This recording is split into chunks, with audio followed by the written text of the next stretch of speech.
आज एक प्रश्न आया था कि हमारे भारतीय संस्कृति में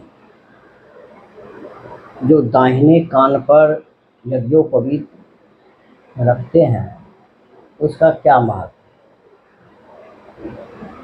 तो हमने कहा कि उस पर एक वीडियो बना दिया जाए जिससे सभी को इसका कुछ लाभ हो सके। तो हमने इस पर एक वीडियो बनाया, दाहिने कान का महत्व। ये भारतीय संस्कृति में दाहिने कान का क्या महत्व है। तो देखिए, एक श्लोक है, वैदिक मंत्र है, मरुतः सोम इंद्राग्नि मित्रा वरुणौ तथैव च एते सर्वे च विप्रस्य श्रोत्रे तिष्ठन्ति दक्षिणे क्षुते निश्चीवने चैव दन्तोच्छिष्टे तथा नृते पतितानां च संभासे दक्षिणं श्रवणं स्पृशेत्। इसका देख लीजिए अर्थ। मरुतः, मरुत का मतलब है वायु, और भी कई अर्थ है, हनुमान जी के अर्थ में भी होता है। तो वायु कितने प्रकार का है? 49 प्रकार का।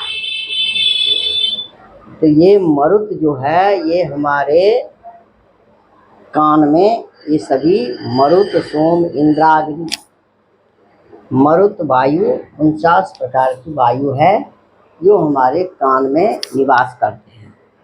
सोम, सोम मतलब चंद्र। ये चंद्र जो है औषधियों के देवता है। यहाँ से औषधि में जो अमृत मिलता है, अमृत का पान जो देवता लोग किए थे वो चंद्र से ही आया था। तो सोम देवता से, सोमरस।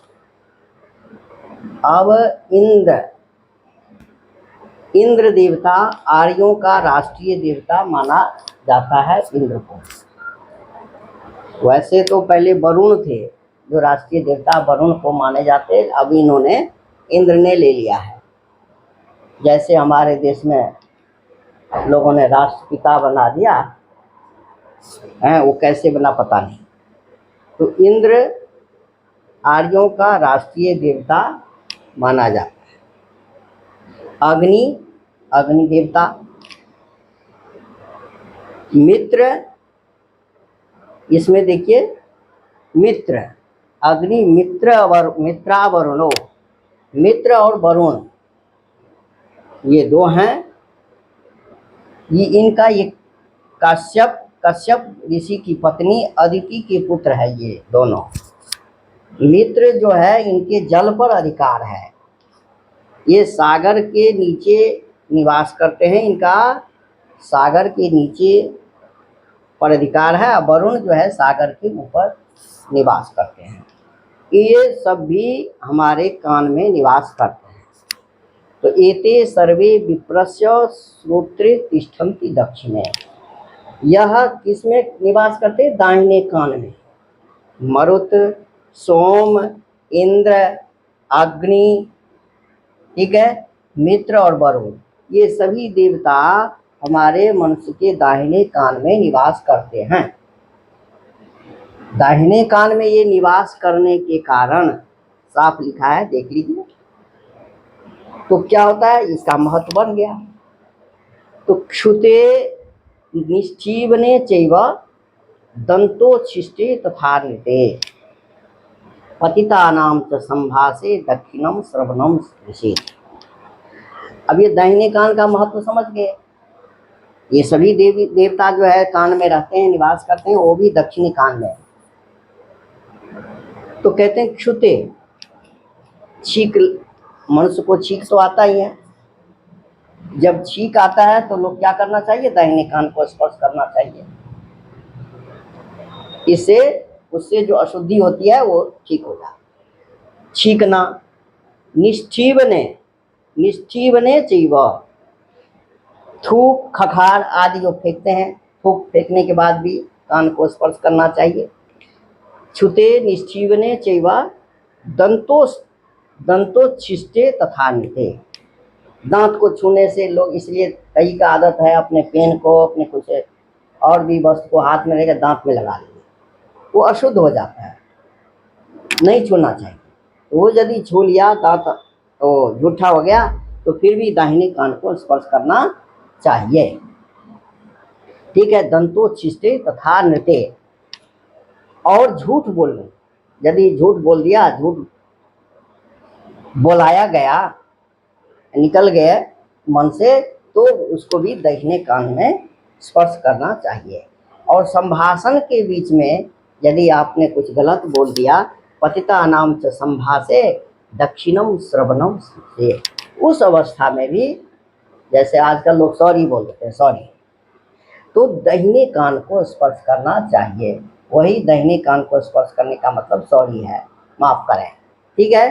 तो अनृते, झूठ बोलने पर, श्रवणम स्पृशेत दक्षिणम, तो दक्षिण कान को स्पर्श करना चाहिए। इससे क्या होता है, उसके दोष से लोग मुक्त हो जाते हैं। अब है हमारे जो ये भूमि, अग्नि, जल, वायु, आकाश, पंच तत्व है, ये सभी हमारे अंग में निवास करते हैं। जैसे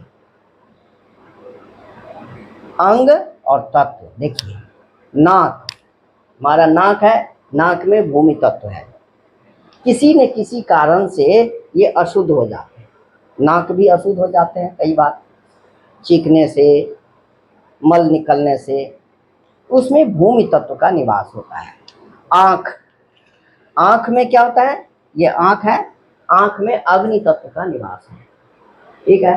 जीभ में जल तत्व का निवास है, त्वचा में वायु तत्व का निवास है, कान में आकाश तत्व का निवास है। सभी यहाँ पर सभी तत्व, शरीर के जो ये तत्व बताए गए हैं, 5 तत्व, 5 अंग, उसमें 5 तत्व है। सभी तत्व कान आकाश तत्व को छोड़ करके सभी तत्व किसी न किसी कारणवश अशुद्ध हो जाता है।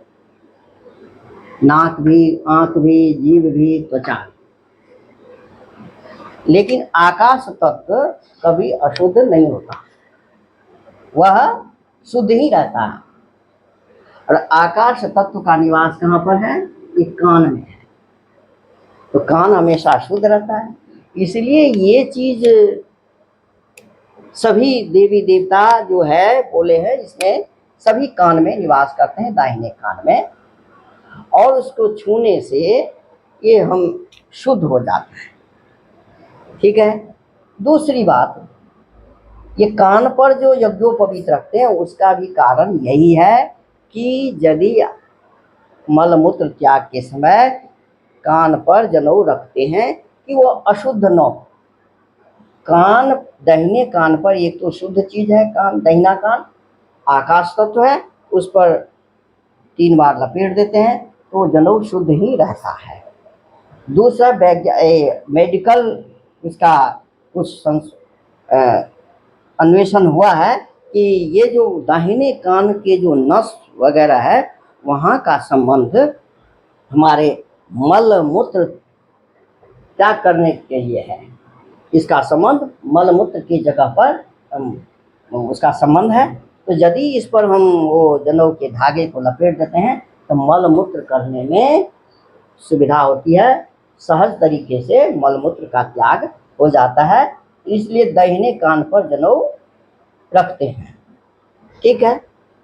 अशुद्धि का भी वहाँ पर सवाल है, जो अशुद्ध न हो, क्योंकि जनेऊ ब्रह्मसूत्र है, वह अशुद्ध न हो, इसलिए दाहिने कान पर रखते हैं। दूसरी बात, एक मलमूत्र त्याग यहाँ पर नियम भी बताया है। जनेऊ रख दिया कान पर, यदि दिन में मलमूत्र त्याग करना हो तो उत्तर की तरफ मुख हो करके त्यागना चाहिए, और यदि रात में मलमूत्र त्यागे तो दक्षिण की तरफ होकर करना चाहिए। यह कूर्म पुराण में दिया हुआ है। इसको लेकर के ये यदि ज्ञान सबको हो जाए तो भारतीय संस्कृति में क्या, क्यों ऐसा होता है, दाहिने कान का क्या महत्व होता है, ये समझ में आ जाएगी। आगे के इस तरह के वीडियो भी यदि हमारे पास कोई प्रश्न आता है तो आगे भी हम इस तरह के वीडियो डालेंगे, जिससे भारतीय संस्कृति का ज्ञान हो सके। तब तक सर्वे भवन्तु सुखिनः, सर्वे सन्तु निरामया, सर्वे भद्राणि पश्यन्तु, मां कश्चित् दुःखभाग् भवेत्।